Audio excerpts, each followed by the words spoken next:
Assalamualaikum warahmatullahi wabarakatuh. Perkenalkan, nama saya Ayu Oktasari dengan NPM 23710011. Pada kesempatan kali ini akan menjelaskan mengenai analisis portofolio optimal dengan menggunakan single index model.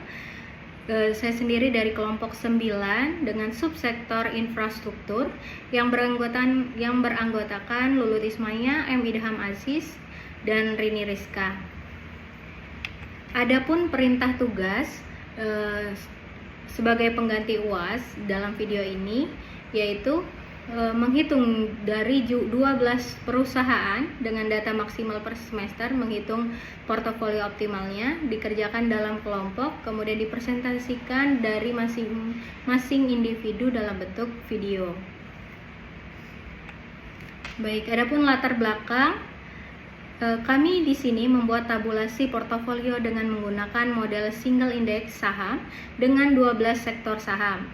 Data yang digunakan terdiri dari 12 perusahaan dengan 2 perusahaan dari subsektor infrastruktur dan 10 perusahaan dari sektor lainnya. Data maksimal diambil per semester. Kemudian kami membuat tabulasi portofolio dengan menggunakan single index saham dari 12 perusahaan tersebut. Data yang digunakan yaitu data dari tahun 2019 sampai dengan tahun 2022. Baik, adapun langkah pertama dalam pengerjaan yaitu di sini mencari sumber data yang akan dilakukan perhitungan dan dibuat tabulasi data. Di mana sumber datanya di sini dari website investing.com dan IHSG atau Indeks Harga Saham Gabungan. Kemudian yang kedua dari website BI Rate dan Badan Pusat Statistik. Kemudian untuk langkah yang kedua, di sini mencari sumber data dari website investing.com dan mengklik historical dari setiap perusahaan. Di sini ada contohnya. Dari tampilan di sini ada perusahaan Adikarya Persero dari perusahaan subsektor infrastruktur dengan data dari tahun 2019 sampai dengan tahun 2022. Kemudian untuk langkah yang kedua yaitu mencari sumber data dari investing.com dan IHS dan IHSG. Diambil data dalam bentuk bulanan dari tahun 2019 sampai dengan tahun 2022.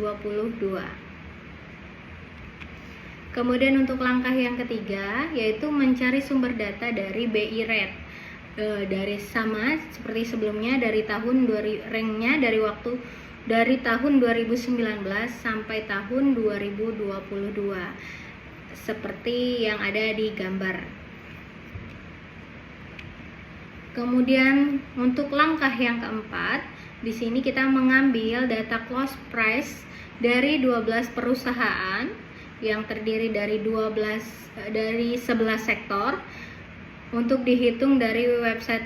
Untuk selanjutnya akan diolah atau dihitung dari website yang sudah disebutkan di atas tadi, dari Manifesting dan juga dari IHSG, kemudian juga dari BI Rate. Contohnya seperti ada yang digambar di sini, ada perusahaan dengan kode perusahaan ADI, Nelly, ACS, BBCA, GGRM, HMSP, INDF, SIDO, ELSA, BNII, Mayor, Wika, dan Wika. Selanjutnya, langkah kelima, setelah kita mendapatkan tabulasi yang sebelumnya, kita mengimport actual return dan excess return dari masing-masing 12 perusahaan dan akan didapatkan nilai IHSG dari masing-masing perusahaan. Selanjutnya yang keenam, dari tabulasi sebelumnya yang sudah dilakukan pembuatan dan pengolahan dari data tabulasi dan single index hingga kita bisa mendapatkan 9 perusahaan yang optimal dan 3 perusahaan yang belum optimal. Di antaranya yang optimal ada perusahaan dengan kode ADI, Nelly, ACES, GGRM, HMSP, kemudian Elsa, BNII, Mayor, dan Wika. Dan 3 perusahaan yang belum optimal diantaranya ada BBCA, kemudian INDF, yang terakhir yaitu SIDO. Selanjutnya, interpretasi dari penghitungan portofolio optimal dapat dijelaskan sebagai berikut. Yang pertama, tujuan dilakukannya penghitungan portofolio optimal bertujuan untuk memaksimalkan return yang diharapkan dengan resiko yang terukur.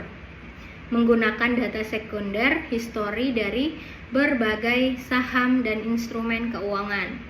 Kemudian yang kedua, data yang kami gunakan terdiri dari 12 saham dari beberapa emiten. Di sini kami menggunakan data close price berdasarkan website resmi yaitu investing.com dan BI-Rate Kemudian saham yang sudah kami dapat yaitu adapun daftar perusahaannya yang sudah kami dapat yaitu dengan kode perusahaan ADI, Nelly, ACES, BBCA, GGRM, HMSP, INDF, SIDO, Elsa, BNII, Mayor, dan yang terakhir yaitu Wika, di mana 12 perusahaan tersebut gabungan dari 11 sektor. Kemudian yang ketiga itu data dari tingkat suku bunga yang didapat dari BI-Rate. Kemudian return yang diharapkan atau ER, setiap emiten memiliki return yang diharapkan itu berbeda-beda.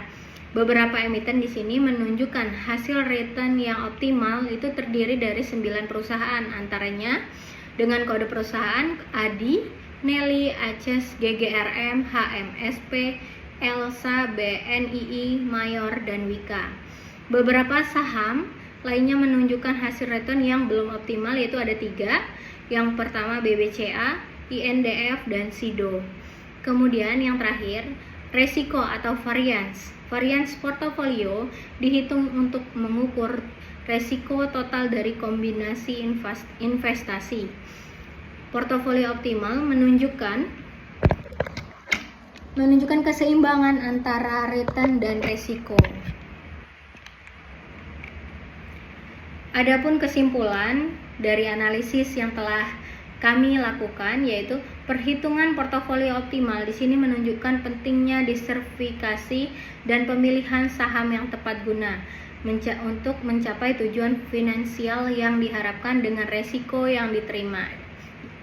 Kemudian analisis ini juga memberikan wawasan yang sangat berharga bagi pemangku keputusan bagi para investor dalam merencanakan strategi untuk berinvestasi.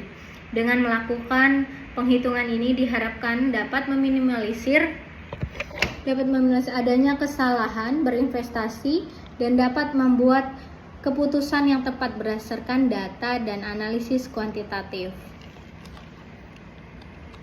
Baik, sekian yang bisa saya sampaikan terkait analisis perhitungan portofolio optimal menggunakan single index dari kelompok, saya perwakilan dari kelompok 9 dengan subsektor infrastruktur. Terima kasih. Wassalamualaikum warahmatullahi wabarakatuh.